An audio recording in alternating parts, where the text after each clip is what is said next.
জুলাই শহীদ স্মৃতি ফাউন্ডেশনের দায়িত্ব ছাড়লেন সার্জিস আলম। বুধবার সকালে নিজ ফেসবুক প্রোফাইলে দেওয়া এক পোস্টে এ তথ্য জানান তিনি।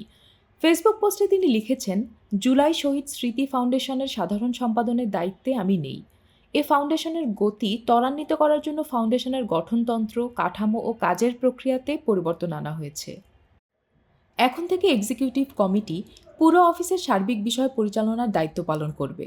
চিফ এক্সিকিউটিভ অফিসার সেখানে অফিসের প্রধান হিসেবে দায়িত্ব পালন করবে।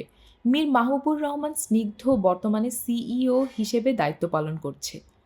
গভর্নিং বডি ফাউন্ডেশনের পলিসি মেকিংয়ে কাজ করবে, যেখানে মাননীয় প্রধান উপদেষ্টা সহ ৪ জন উপদেষ্টা রয়েছেন।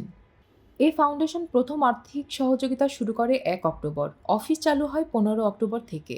আমি সাধারণ সম্পাদক হিসেবে দায়িত্ব গ্রহণ করেছি ২১ অক্টোবর। ৩১ ডিসেম্বর পর্যন্ত প্রায় ২ মাস ১০ দিন আমি দায়িত্ব পালন করি। এরপর আমি দায়িত্ব থেকে সরে আসি। ফাইনালি আমার সাইনিং অথরিটি ৭ জানুয়ারি হস্তান্তর হয় এবং অফিসিয়ালি আমার দায়িত্ব শেষ করি। ৩১ ডিসেম্বর পর্যন্ত ভেরিফাইড ৮২৬ জন শহীদ পরিবারের মধ্যে ৬২৮ জনকে আর্থিক সহযোগিতা করা হয়। পাশাপাশি প্রায় ১১,০০০ ভেরিফাইড আহতের মধ্যে প্রায় ২,০০০ আহতকে আর্থিক সহযোগিতা করা হয়। যতদিন পর্যন্ত আমি আমার সর্বোচ্চ সময় ফাউন্ডেশনে দিতে পেরেছি, ততদিন আমি দায়িত্ব পালন করেছি।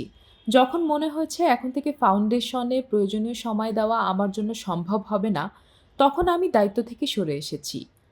আমার কাছে নিজের সীমাবদ্ধতা অ্যাড্রেস করা এবং সে অনুযায়ী দায়িত্ব গ্রহণ বা ত্যাগ করা কোনো দুর্বলতা নয়, বরং এটাতে সৎ সাহস লাগে। আমি চেষ্টা করেছি আমার চেয়ারের দায়িত্বের সঙ্গে সৎ থাকতে।